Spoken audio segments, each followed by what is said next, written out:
Good afternoon and welcome to the WOD Labor Day WOD Review Show. This workout was designed by the CrossFit Insider. It was called Old Man Strength. As always, I'm Eunice, joined by the Insider. Good afternoon, this is the Insider. So walk us through this workout that you designed the other day. It started out with a 100-foot handstand walk. Yeah, we were trying to establish a difference between some CrossFit skills with some handstand walks and some barbell lifts, and then interject them with some awkward farm implement lifting, just to get a clear example of the differences. So what happened here? After the handstand walk, every time they came down, they had a thruster penalty, correct? Yeah, interestingly enough, you have Vince Ladyboy there, and Gunner, who grew up in a wheelbarrow, doing the lifts.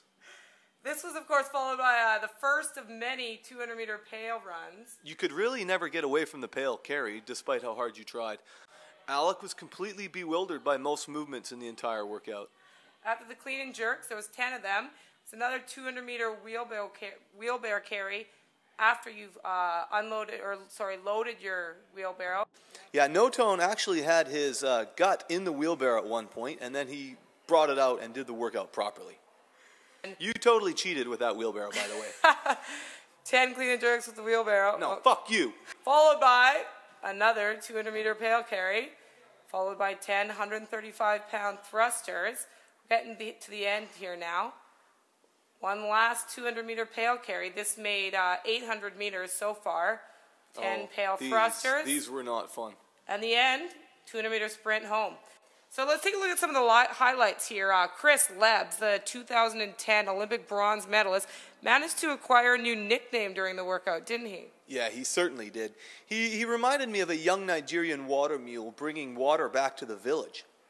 You know what? He's a handsome athlete. There's no getting around that. He sure is. I get the sense that he's probably very good in bed. Don't you get that sense? Eunice, I completely get that sense. The way he throws those clean and jerks over his head like that. And look at Alex's physique again.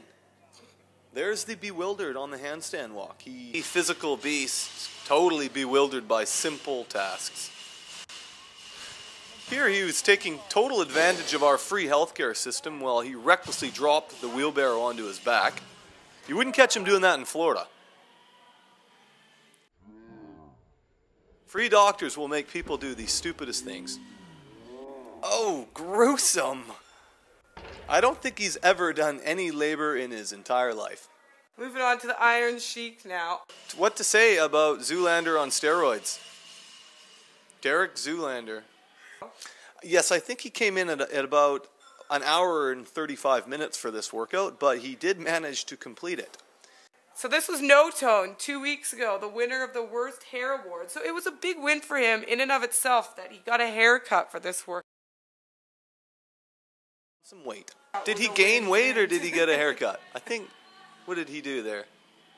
Is that the pail or his belly? Let's take a look at the final heat now. We have the Insider and Dan versus Andy.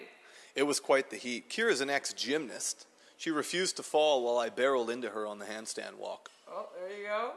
Look at that. Meanwhile, we have the Afghan, who I swear must have grown up practicing this on sand, which is a much softer surface. So this grass, it's a piece of cake for him. Incidentally, his favorite sexual position is the oil rigger, so he must find himself in that spot fairly often. Notable was Andy, who struggled right off the get-go. There he is, trailing. Yes, but beating Andy is a little bit like beating up your father. By the time you're able to do it, you don't really want to. We have a changing of the guard, the youngin'. Brutal technique for the Insider there. However, lots of heart. Important, though, to notice that Andy still has good technique. He just no longer has youth on his side. I think he's the same athlete he was in '09, just no heart. Fuck you, Andy. And here was your winner. At the end of the day, it was the Afghan. Herding his sheep all the way to the finish line. Came in at 14:46. Next, we have your sprint finish with Kira. That was pretty epic. I almost died, actually, right there. Came in at 16:19, a couple seconds ahead of the Olympic medalist. Yes, that's true. Oh, that's terrible skin tone. And here we go, finally, Andrew Schwartz. He's just getting too old for this, you know? He's pretending to sprint here, but he's basically just jogging. He was 3 minutes behind. It's hard to believe that this was just 2 weeks ago when he led his team at the Nuts Cup to $3,000. I hope he remembers this day fondly, because it may have been his swan song, Insider. I'm not sure if he was propelled by the money or a promise from a reverse teabag from Max. One more time, we're taking a look at that handstand walk as we're signing off here. That's all for now. From East Van, I'm Eunice. And I'm the Insider.